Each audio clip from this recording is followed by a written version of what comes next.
Hey, what's up, everybody? It's your boy BULLBOYKENNELS, and today we got a new podcast for you. Now, this one's gonna be a little bit different. Well, not really different, but it's gonna be a tad bit different. So, got a few subjects that I want to talk about. I guess we can get the probably the shorter one out the way first, and that is the Jake Paul Mike Tyson fight. Now, I'm sure many of y'all, may have been looking forward to that match. Me personally, not so much, but I was definitely interested in it. But before I get into the Mike Tyson Jake Paul one, I want to get into one of the fights previous to that, and that was with Katie and Amanda Serrano. So I don't really follow boxing. I used to watch a lot of boxing, especially when Mike Tyson was fighting. When he was first starting out, I did pretty much watch every match that he was in. But for the later years, not so much. So I don't really follow boxers or anything like that. But I do have to say that the Spanish girl, at least in my view, now I'm not gonna say your view, but at least in my view, she definitely got robbed in that fight. I don't know what the judges were looking at or what they were deciding it on, but she was definitely robbed in that fight, and yeah, it shouldn't have went down that way. So I just wanted to make my little piece on on that there fight. But the main fight, if you even want to call it that, the Jake Paul Mike Tyson fight, I kind of feel certain ways about it. I don't want to say how some people were stating that, oh, the fight was rigged and all this and that. I will say, based on a lot of the footage from Tyson's, his promos from his boxing, like stuff that he was showing, he definitely still has the moves and the speed. It's definitely there. So it's not that it's gone. But I do remember a comment he did make I don't really know if it's a long time ago, but it's definitely been quite some time, where he had mentioned that he likes what Jake Paul is doing because it brings a lot of attention back to the sport of boxing, because a lot of people have faded out with being fans of it. And I can kind of relate to that because, I would consider myself one of those that I was never a big boxing fan, but I did watch a lot of boxing. But in the last several years, actually many, many years now, I haven't kept up with boxing. Like, I don't know who the hell's doing what, or who's fighting who, or what champion is doing their thing. I just don't follow it, don't care to follow it. So I do see a lot of truth in Tyson's statement when he made that in regards to Jake Paul. Now, the fight itself, yeah, you could tell he still had a lot of issues with his knee and his leg. Now that that was quite apparent. But at the same time, I really felt though that he was just holding back and really didn't want to punish the kid. Because I truly feel as though he could have definitely punished him and, really turned everything that he was doing upside down. So I kind of feel where, I don't know, where Tyson was probably more willing to, I don't want to say lose, but let go. I think he's at that point in his life now where, boxing isn't really everything to him now. Like it's not all about just winning anymore. And I think it's because he loves the sport so much that he's willing to give it up to let someone else take the reins and bring new fresh blood into the sport, new fans, and, and a new invigorating admiration for the sport itself. Don't like the way it went down, but you know what? It is what it is. What was done is done. And, we can't, we really can't go back on that. But I kind of feel as though that's, and I don't want to speak from, for Tyson, but I kind of feel as though that's where his mindset was at with it. He's matured to the point to where a lot of people respect him like they respect Muhammad Ali for his greatness and what he's done for the sport of boxing. And for me, it almost feels like he's just passing on the reins to someone else. And and even Jake Paul at the end, even with all the craziness and disrespectfulness that he was talking, he showed big admiration for Mike Tyson. And he even admitted, like, look, man, I really didn't want to hit him hard because I was scared he was going to hurt me. And, I don't remember he said he was going to knock him out or not, but he did say, he was scared of what Mike would do to him. So, I just think Mike was just taking it easy on him, and in all reality, just passing on them reins. I'm not even going to say because some people say, oh, he's just doing it for a payday. Technically, he doesn't even need the money. He has money, so it's not like he needs it. I can see maybe he was broke, down on his luck, and then that was the case. But I don't see that being the case. Like I said, to me, I just feel more as though he's just passing on the reins to someone else who can, help invigorate that sport and definitely bring in a lot of new, I don't even want to say customers, but new people to help revive, a sport that maybe hasn't been, as glorious as it was, back when Tyson was fighting. Because quite frankly, like I said, I don't even know who all these new boxers are. So I don't care to follow them. I pretty much lost interest in that sport. But I think it is a good thing that, that he did go ahead and pass that on, and he's no longer thinking of just himself, but the sport in general. He's more so thinking for that. So I think that's really, really good. All right, I guess we'll get into the next topic here. And that topic is kind of near and dear to me, only because I was such a huge fan of the original game. I love the other games, but the original was definitely my favorite, and that was Dragon Age Origins. I played countless of hundreds of hours on that game. Especially I know on PlayStation, I did everything on that game, 100%. Every playthrough, every origin story. The game was fantastic. Graphically, it might not be the best looking game, but I'm one of those people where I did enjoy the art style for Dragon Age Origins. Dragon Age 2 was a good game. Dragon Age Inquisition, was decently good. I enjoyed that one as well. But come on, why did y'all have to kill Velgard? Dragon Age the Velgard, or Velgard, however you pronounce that name. Now, from a graphic standpoint, that game was beautiful.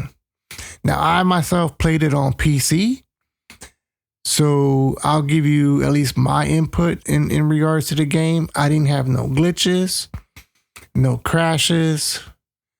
I didn't have no technical issues with the game whatsoever.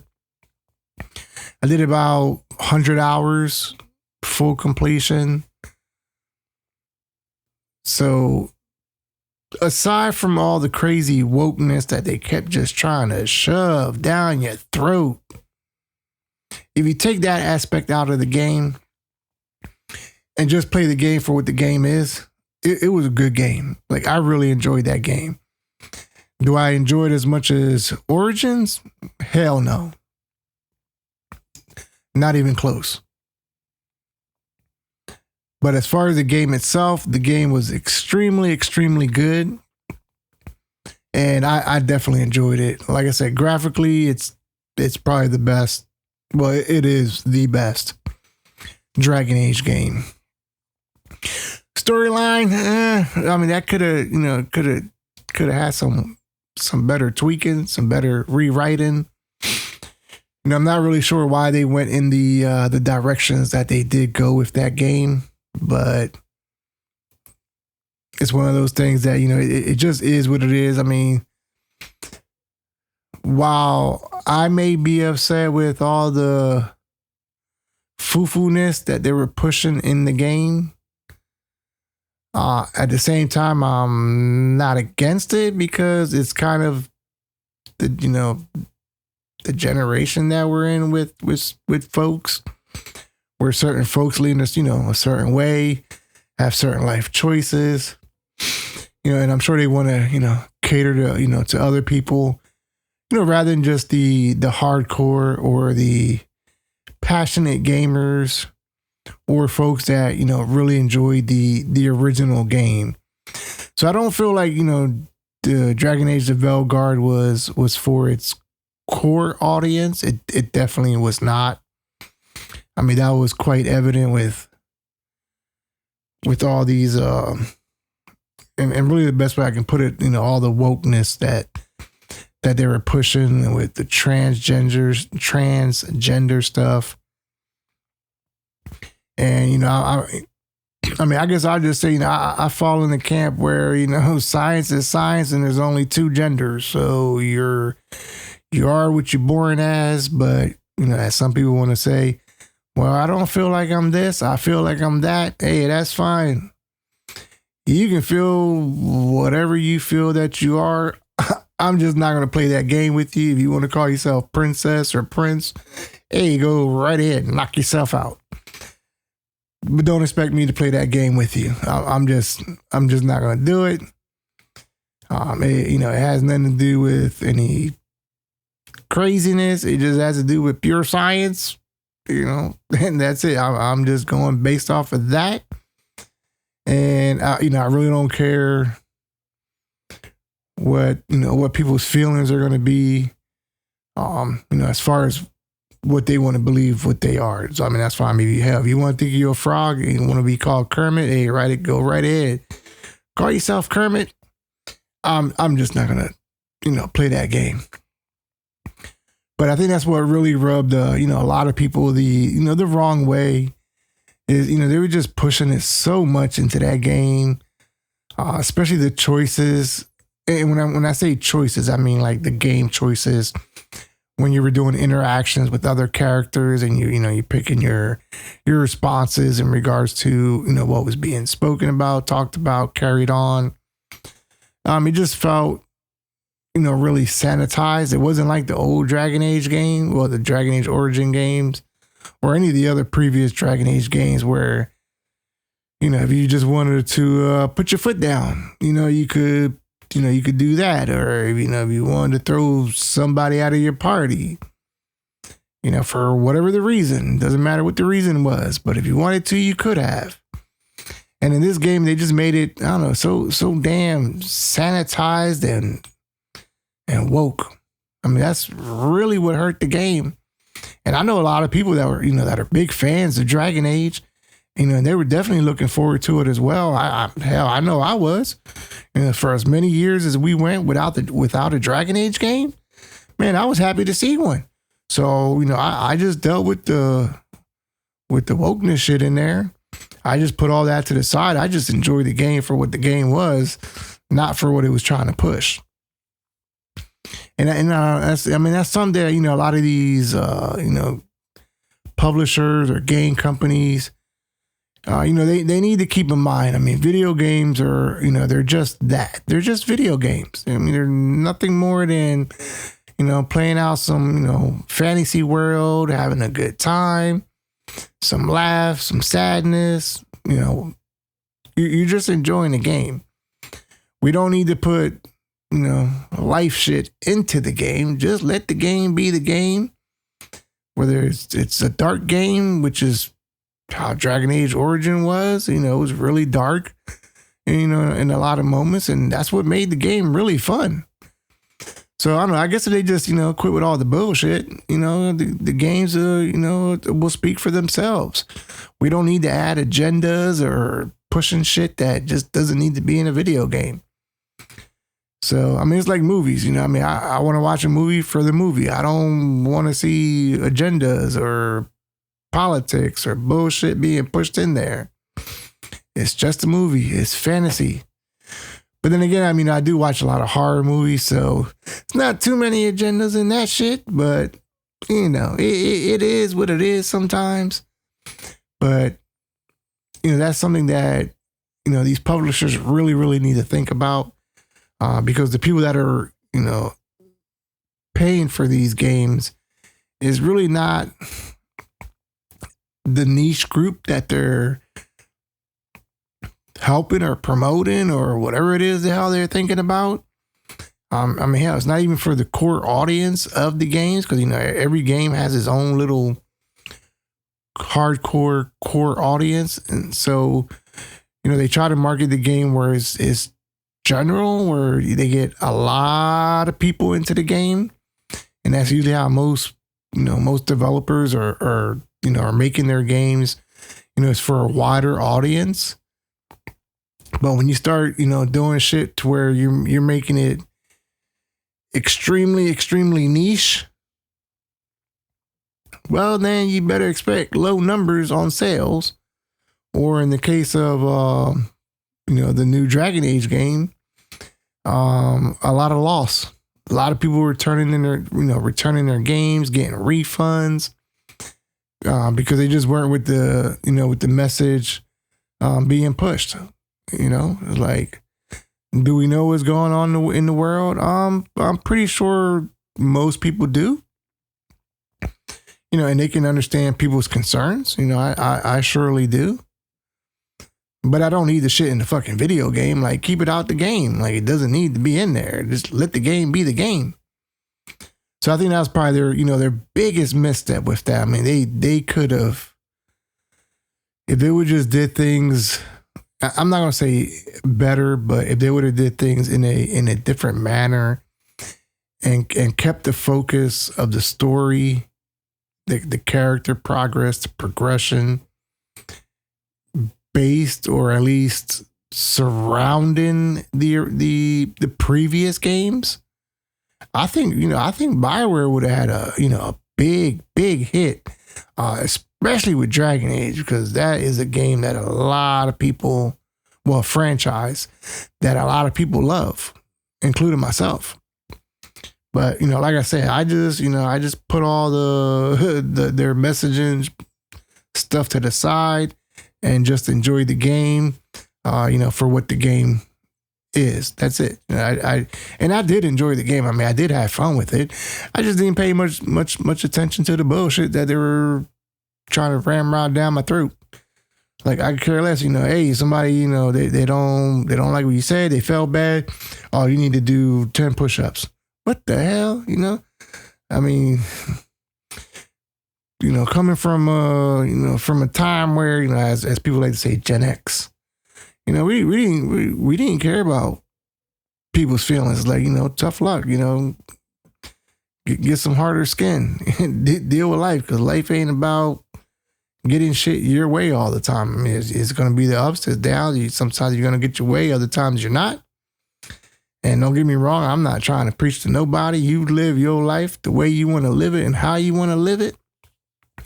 But at least when it comes to my generation, I give two fucks about someone's feelings. Oh, well.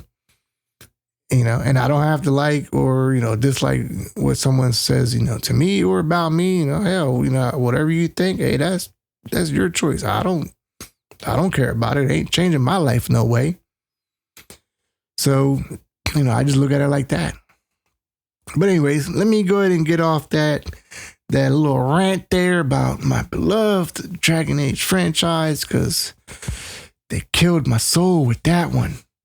But hopefully, well, nah, they probably ain't going to redeem themselves. I don't really see it. I think they kind of sunk their ship, especially with, already announcing no DLC. So, I did pay for the Ultimate Edition so I can get that Blood Dragon armor set. The only reason why I did it.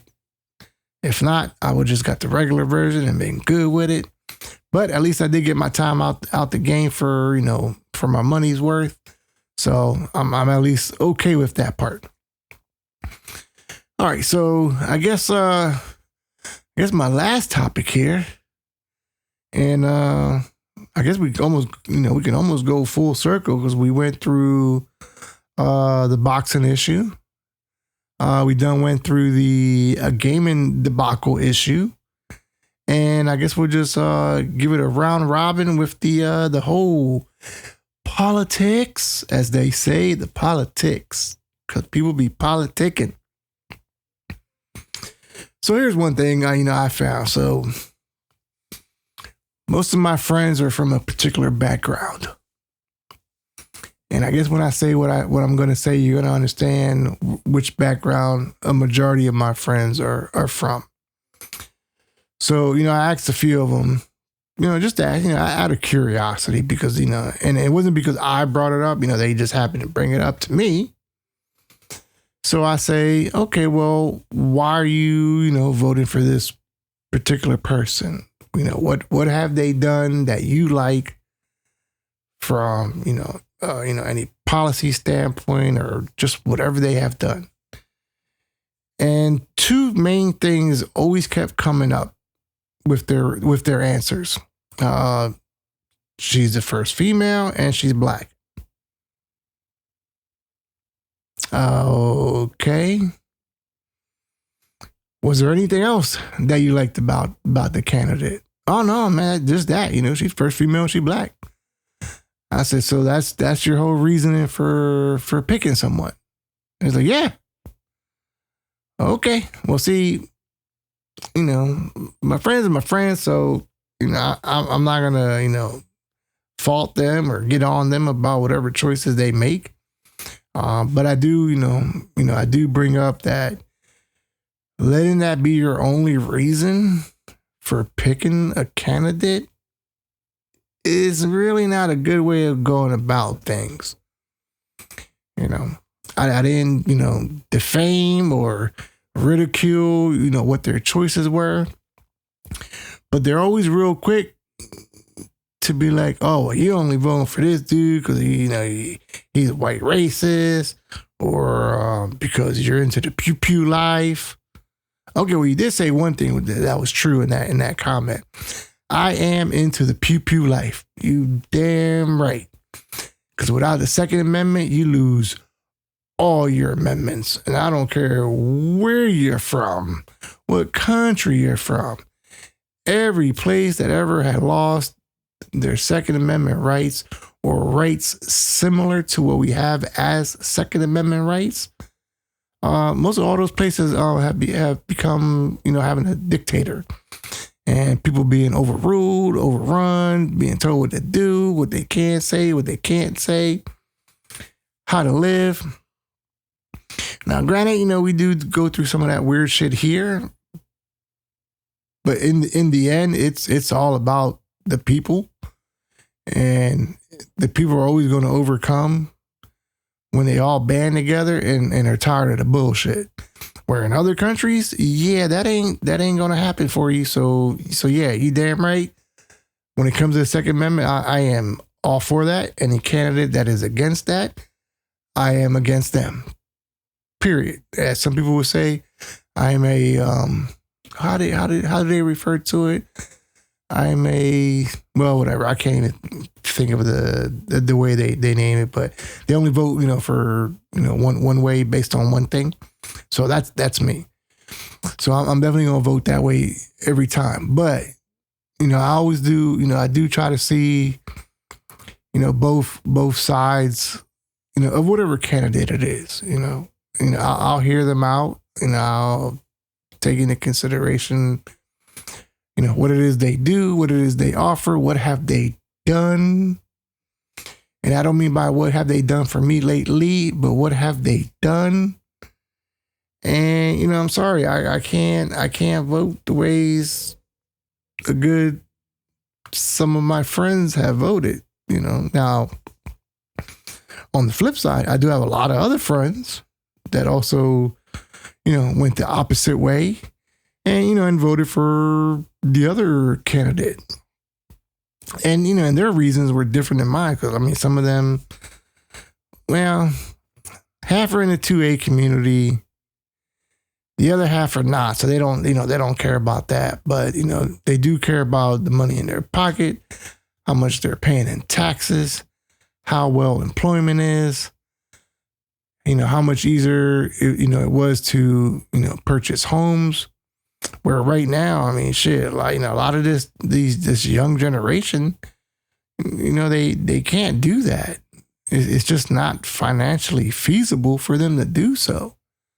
So I can't support an administration that just hog ties you into these high fees, high interest, just messing up the economy, printing, money for all this crazy wars, and mainly these crazy wars, to be quite honest with you. Like, why are we sending millions of dollars to another country when, one, we have a high population of homeless people, and most importantly, our own veterans that we as a country should be supporting and taking care of. Now, I don't mind paying taxes, but shit, let my taxes go to the people that need it. To the Americans of this country. The hell my money is going to overseas. Shit. We can't be fighting everybody's war. Sometimes people just need to stand up and fight their own shit. If it was the other way around, do you think they would be pouring in money into America? I can almost tell you, hell no, they would not be. So why the hell are we doing it? So, based on a lot of those situations, those things, I'm just going to have shit. I'm going to have to ride that Trump train. I ran it the first time and I'm going to run it again with him this time. So, that's my way of looking at it, my way of voting for it, my way of making my choice.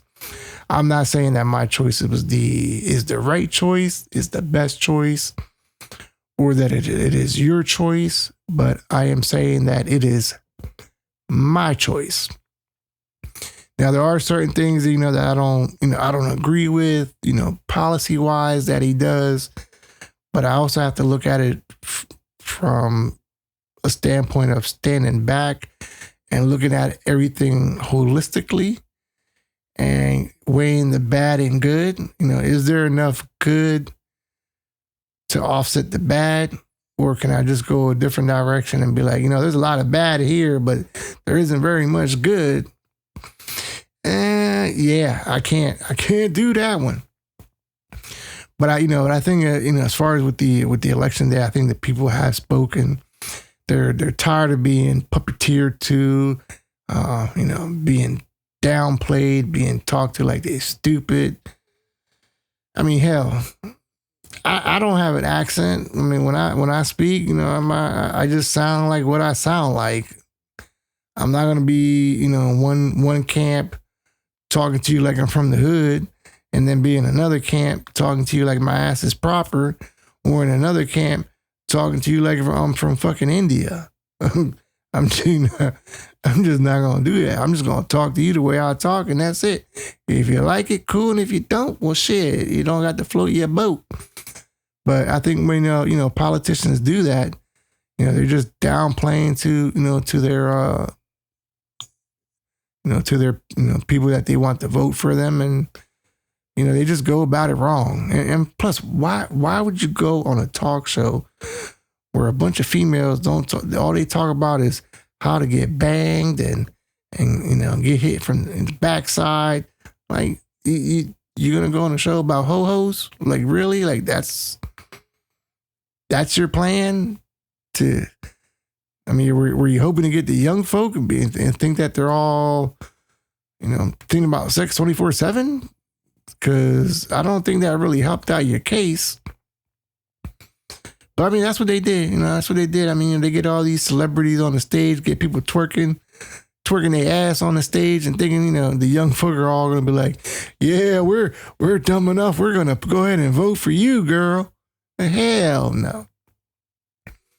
Maybe she went things about a better way, and really ran for what she stood for, because I don't think she stood for anything, to be quite honest with you. That chick couldn't even put a sentence together. And I always have to tell my friends, like, whenever I think of this Kamala chick, the only thing that ever comes to mind is today is today, because tomorrow is tomorrow. The past is the past, but today is today. Really? Like, I didn't understand shit you just said in that whole fucking statement. So either your ass is on something you shouldn't be on, maybe something that you kept locking up a bunch of people for. Maybe you're on that, and your mind's just hallucinating about some crazy shit. Or you just don't know what the hell you're talking about. Because I don't know how the hell you was a DA and you can't even put a fucking sentence together when people are questioning you. You sound like a dingbat. So, yeah, I can't stand by that. I'd rather hear someone like Trump, whether you like what he has to say or not, but at least he gives it to you straight, without any fluff, and it's raw.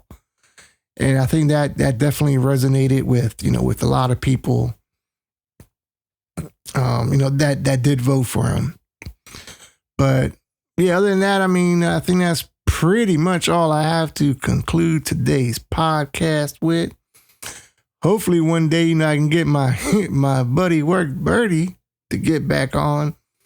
But of course, we're both on 2 different time zones. I'm 3 hours ahead of him. So whenever it's usually a good time for him, it's time for me to go to sleep. And when it's a good time for me, well, it's just too early for him. So, but we'll try to go ahead and get that worked out sometime, and hopefully I can get him on. That way, we can get different views. Because I actually like doing a podcast that way, where we can have alternating views. Have his side of how he sees things, versus my side. Because we definitely do live lives a different way, culturally, very different. But we do have a lot of commonality as well. So I think that really does help the conversation piece. But other than that, this has been your host, BULLBOYKENNELS, and as always, keep them scratching. Peace. We up out of here.